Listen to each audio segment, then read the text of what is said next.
Chers étudiants, bonjour. Bienvenue au cours de langue de spécialité. La leçon d'aujourd'hui s'intitule La langue générale, la langue commune et la langue de spécialité. Cette leçon est destinée aux étudiants de licence 3, filière langue française. Je suis le docteur Foued Belaïd, maître assistant au département de français de l'université Mouloud Mamiri de Tizi Ouzou.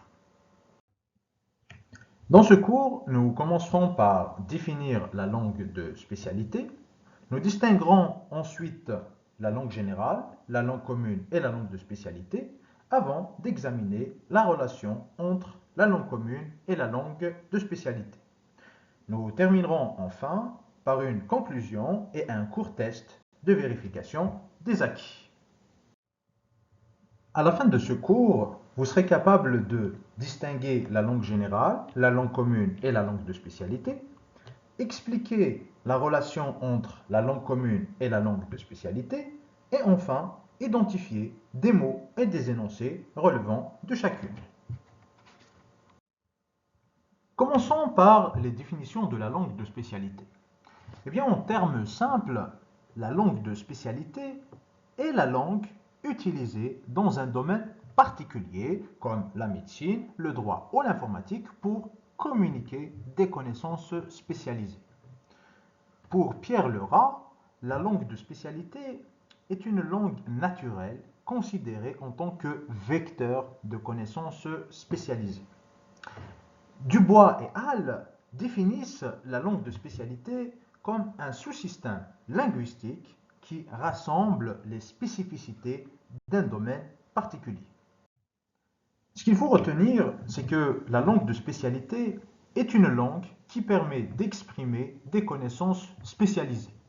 Ainsi, la langue de la chimie, la langue de la médecine ou encore la langue de la menuiserie constituent des langues de spécialité. À présent, une petite question. Qu'est-ce qui distingue la langue générale, la langue commune et la langue de spécialité? Eh bien, la réponse est la suivante.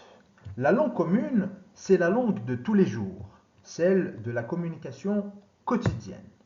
Par exemple, des phrases comme « j'ai mal à la tête » ou « il a de la tension » relèvent de la langue commune. La langue de spécialité, quant à elle, est la langue utilisée dans des contextes spécialisés pour transmettre des informations spécialisées.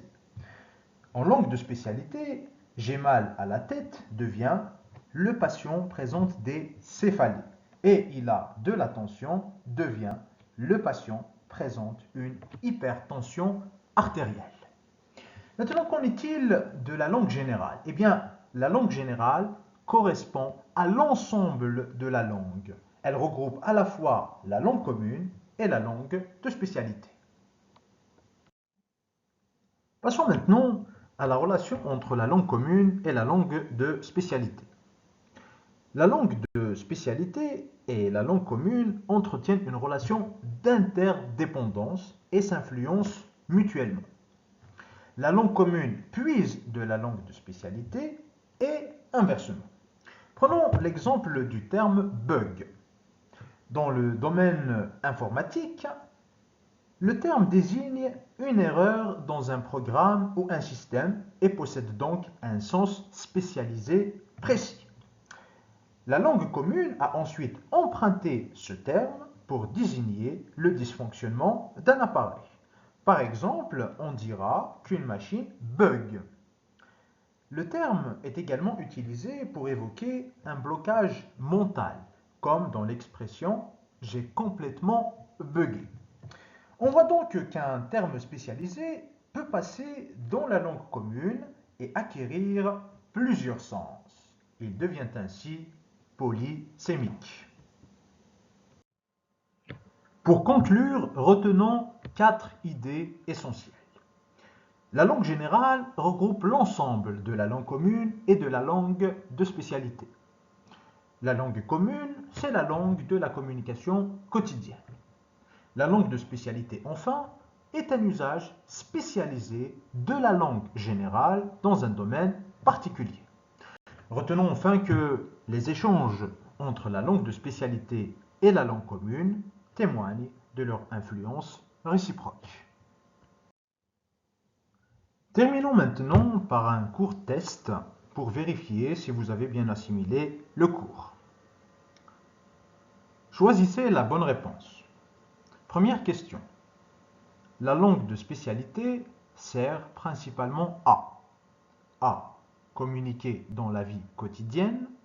B. Transmettre des connaissances spécialisées. C. Écrire des textes littéraires. Deuxième question. Quelle phrase relève de la langue de spécialité? A. Il a le nez qui saigne. B. Le patient présente une épistaxis.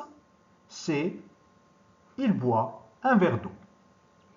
Troisième et dernière question. Quelle est la relation entre la langue commune et la langue de spécialité?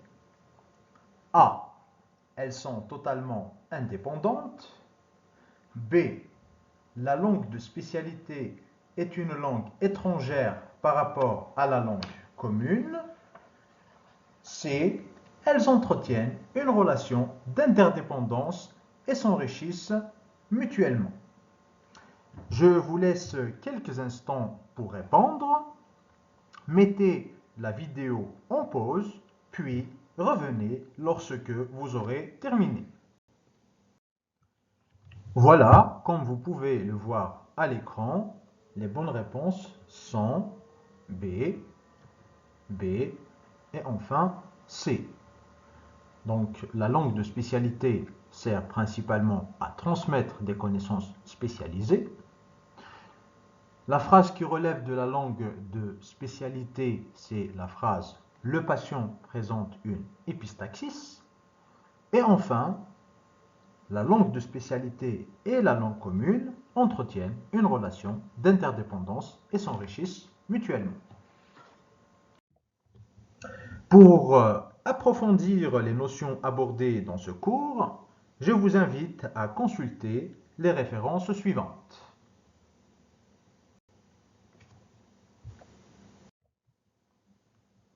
Voilà, nous arrivons à la fin de ce cours. J'espère avoir été clair. Merci pour votre attention et à bientôt pour un prochain cours.